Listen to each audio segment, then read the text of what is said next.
आखिर क्या है ये सक्शगाम वैली का मामला जिसकी वजह से भारत और चाइना के बीच में दोबारा से टेंशन्स क्रिएट होने के चांसेस बढ़ गए हैं। और इंडिया के जो फॉरेन मिनिस्ट्री के स्पोक्स पर्सन हैं, उनके रिस्पांस में चाइना के फॉरेन मिनिस्ट्री के स्पोक्स पर्सन ने क्या कहा है ये देखेंगे।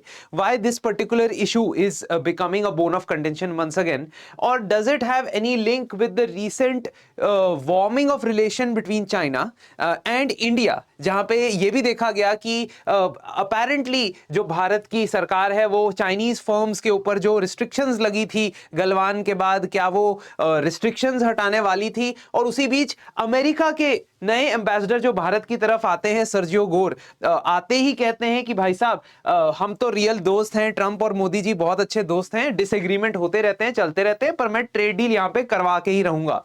तो ये सारा जो सिनेरियो प्ले कर रहा है, उसी के दौरान अब दोबारा से चाइना के साथ जो वार्मिंग ऑफ रिलेशंस हो रही थी, उस तरफ कुछ अड़चने देखने को मिल रही है। Will talk about everything what actually happened and what is basically the particular issue. तो इशू दोस्तों ये है कि 9 जनवरी को भारत के एमईए के स्पोक्स पर्सन क्रिटिसाइज करते हैं कुछ इंफ्रास्ट्रक्चर प्रोजेक्ट्स जो चल रहे हैं सक्शगाम वैली के अंदर।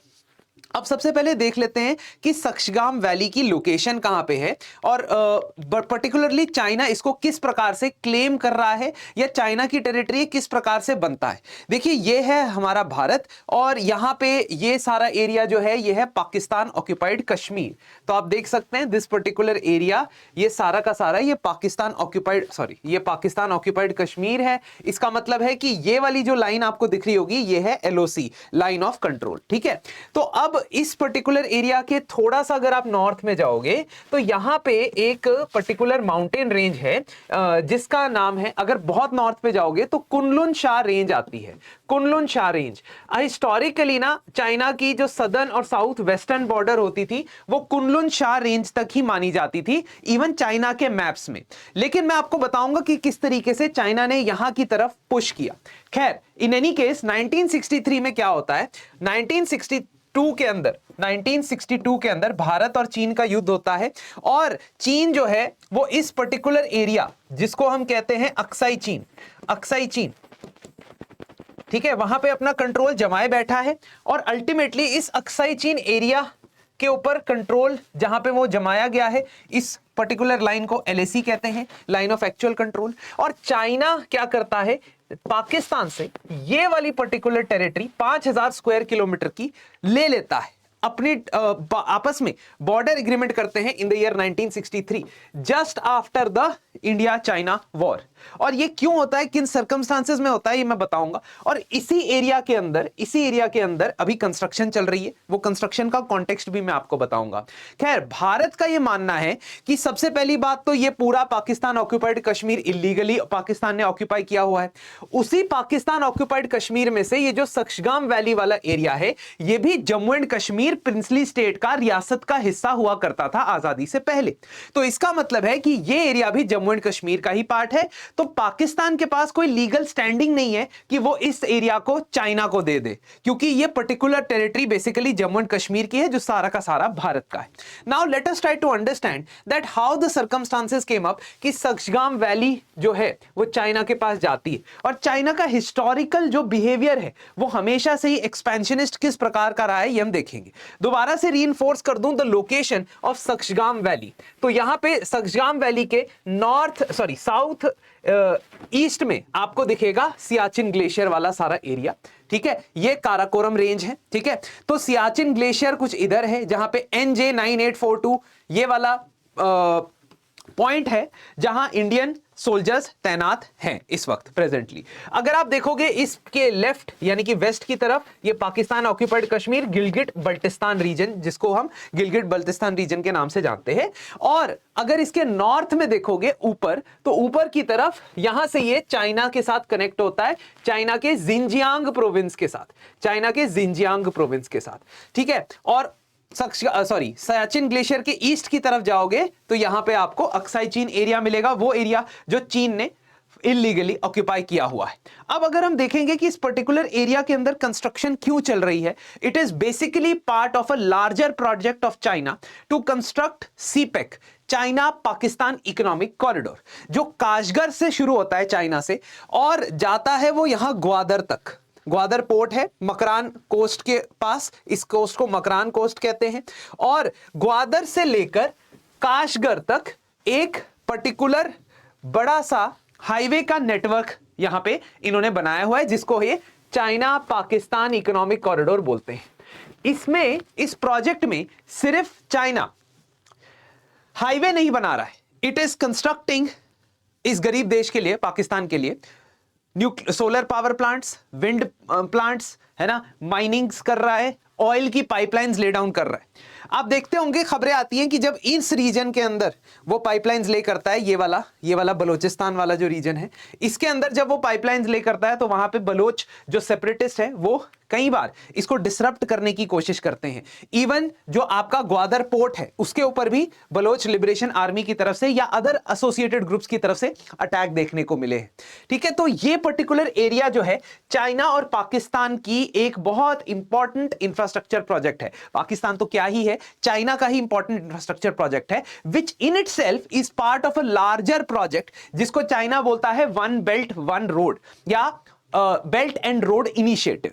2013 में जी जिनपिंग जब पावर में आते हैं तो उनका एक ड्रीम प्रोजेक्ट ये बताया जाता है कि वो चाहते हैं कि जो पुराना सिल्क रोड था, चाइना से लेकर एशिया और सेंट्रल एशिया और यूरोप तक जो व्यापार होता था थ्रू लैंड, और जो समुद्री व्यापार होता था through multiple locations in the eastern and western and central Indian ocean, उन पोर्ट्स, वहां पे पोर्ट्स डेवलप करना, उनको आपस में कनेक्ट करने की कोशिश करना, ऑफ कोर्स कोलकाता उसमें नहीं है ना, आपस में कनेक्ट करने की कोशिश करना, एंड अल्टीमेटली लैंड और सी रूट्स के जरिए, अपने इंफ्रास्ट्रक्चर प्रोजेक्ट रूट्स के जरिए चाइनीज व्यापार को बढ़ाना।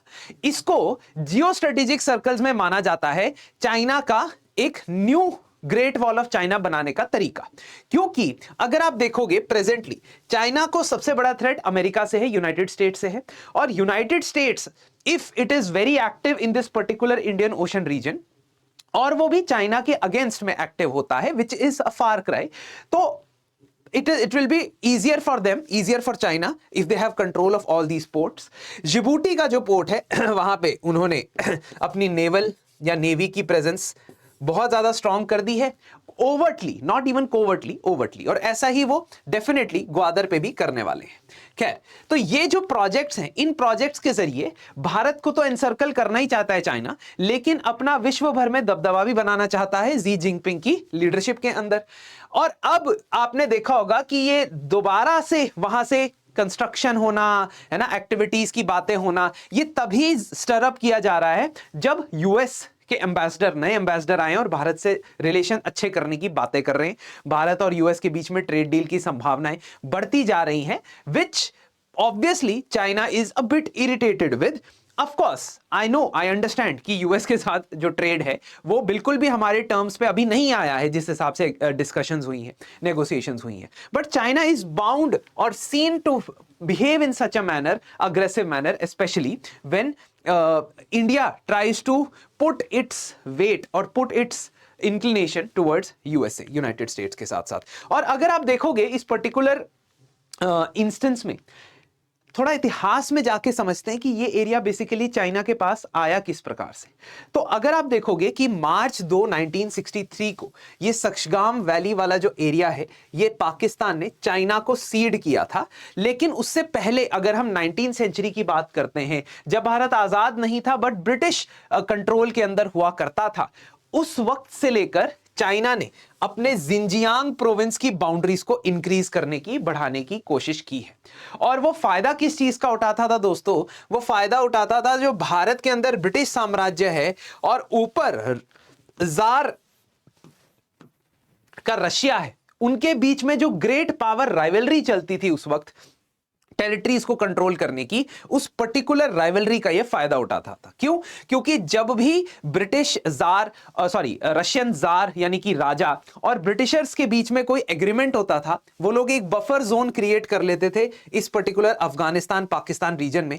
इस बफर जोन में चाइना एंटर करने की हमेशा कोशिश करता था। जो पावर वैक्यूम ब्रिटिश और रशियन एम्पायर्स के आपस में लड़ने की वजह से और बफर जोन, वॉर अवॉइड करने की वजह से, बफर जोन क्रिएट करने की वजह से बनता था। बफर जोन क्या होता है? इतना एरिया आप बना लेते हो बाउंड्री, और यहां से मान लो 20 किलोमीटर आपकी सेना पीछे, यहां से 20 किलोमीटर आपकी सेना पीछे, इसको बफर जोन कहते हैं। तो इस बफर जोन में चाइना एंटर करता है 19th सेंचुरी के अंदर।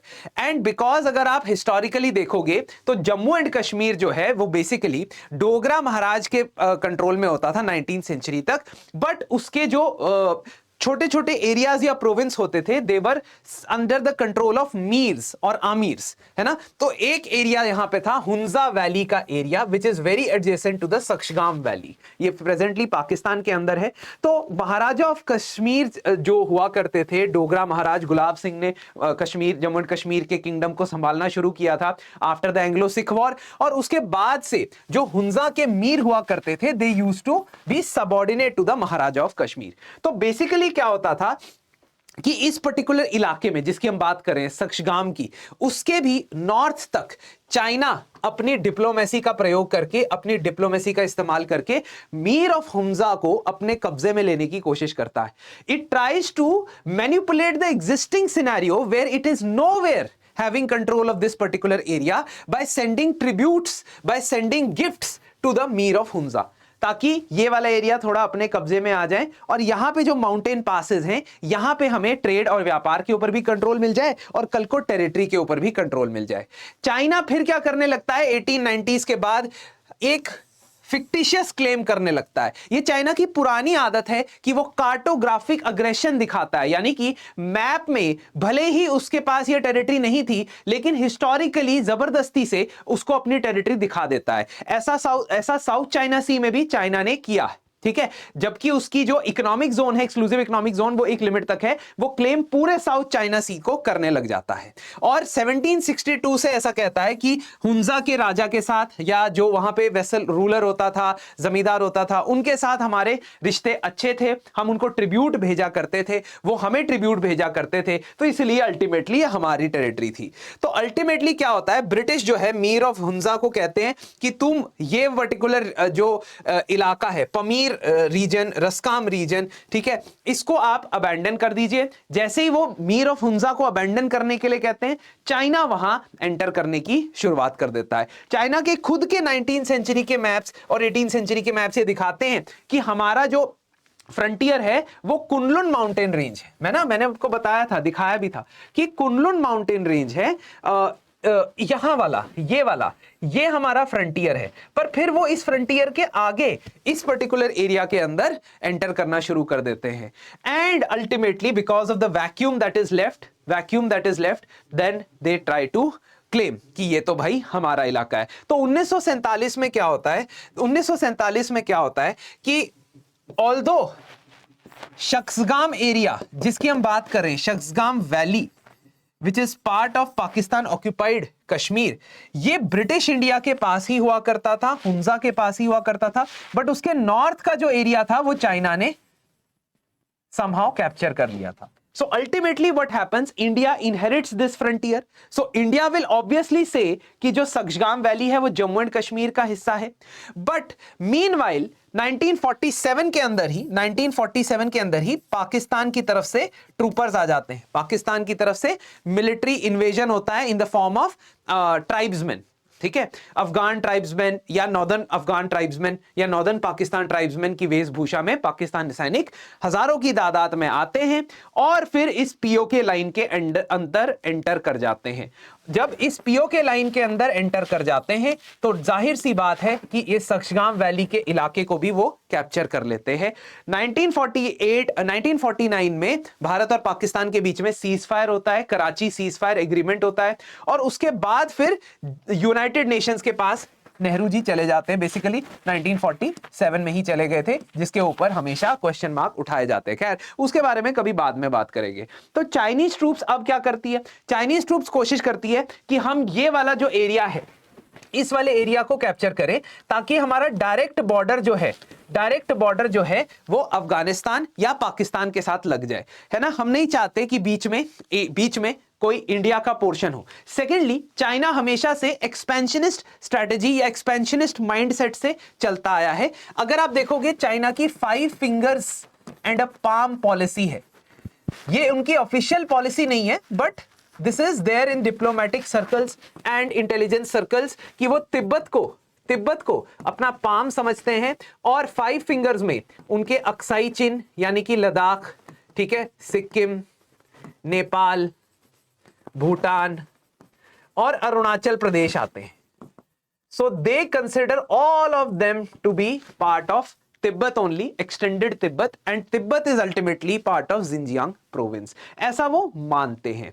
तो चाइना क्या करता है, जो अब एरिया पाकिस्तान के पास चला गया है आफ्टर 1947, पीओके में है, उसके अंदर अपनी ट्रूप्स को भेजना शुरू करता है। तो चाइना का पाकिस्तान से लफड़ा शुरू हो जाता है। लेकिन जनरल अयूब खान, जो उस वक्त पाकिस्तान के प्रेसिडेंट थे, वो इस अपॉर्चुनिटी को देखते हैं कि जहां पे हमारे साथ थोड़ा बहुत उनका जमीनी मसला है, वही इंडिया के साथ बहुत बड़ी कंफ्लिक्ट है, और अगर इंडिया के साथ बहुत बड़ी कंफ्लिक्ट है, तो चाणक्य की मंडल थ्योरी ये कहती है ना, चाहे आप पाकिस्तानी हो चाहे कोई भी हो, ये मंडल थ्योरी आप पे अप्लाई करती है कि आपके दुश्मन का दुश्मन आपका दोस्त बन सकता है, आपका एनिमी का एनिमी आपका फ्रेंड हो सकता है। और चाइना और पाकिस्तान के बीच में इसी प्रकार का रिश्ता बनना शुरू होता है, जब जनरल अयूब खान 1960 में ये कहते हैं कि भाई साहब, मैं सक्शगाम वैली आपको देने को तैयार हूं। So now China's border will touch directly with Pakistan rather than there being a buffer zone, है ना।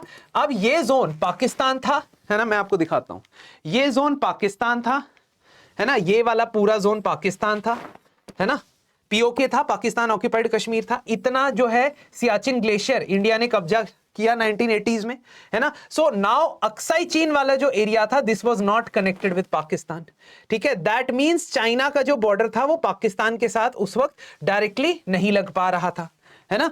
तो अब क्या हो गया, अब चाइना, जब ये वाला हिस्सा दे दिया गया, तो अब चाइना के साथ China Pakistan directly frontier neighbours बन गए। हमारी बुक्स में अभी भी वो डायरेक्ट फ्रंटियर नेबर नहीं है, क्योंकि वो तो पीओके का एरिया है ना जो आपने दिया है। तो आपने एक फिजिकल लिंकेज बना दिया यहां पे बिटवीन अक्साई चीन एंड दिस सक्शगाम वैली, ठीक है। और अल्टीमेटली एक अब यहां से आप कॉरिडोर निकाल सकते हो, यहां से कॉरिडोर निकाल के आगे सीपेक के थ्रू इसको आगे लेके जा सकते हो। Now that is one of the biggest concerns that India has. Pakistan ने यहां पे बड़ी बड़ी सड़कें, ब्रॉड सड़कें 70 किलोमीटर 80 किलोमीटर चाइना ने बनानी शुरू की हैं, बनाई भी हैं। और इस पर्टिकुलर इलाके को लेकर इंडिया ऑलवेज कंसर्न्ड है, because of its proximity to Siachen glacier, because of its proximity to our particular troops that are posted over there, ठीक है।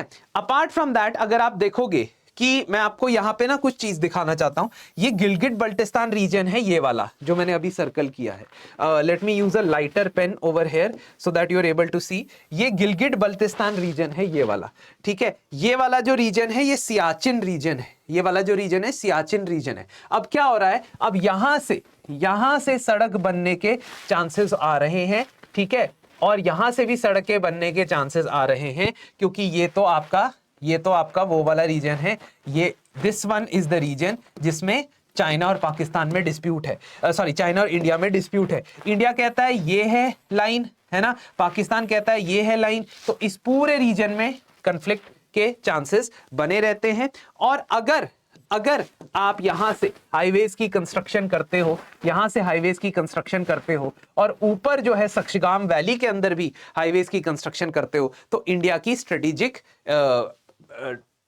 पोजीशन को थोड़ा सा डेंजर हो सकता है। Definitely upcoming times are going to be a bit tense. If how India can counter this particular movement is for the future to be discussed. Defence को strengthen करना सबसे प्राइमरी इस वक्त ऑब्जेक्टिव होना चाहिए आर्म फोर्सेस के माध्यम से। तो देखते हैं अब आगे इस पर्टिकुलर सिनेरियो में क्या होता है। अमेरिका या यूएस के साथ जैसे जैसे भारत की नजदीकी बढ़ेगी, ये चाइना वाला जो खतरा है, ये चाइना वाला जो डेंजर है, और ज्यादा मंडराता चला जाएगा। Thank you and I hope आपको कुछ चीजें यहां से समझ आई होंगी।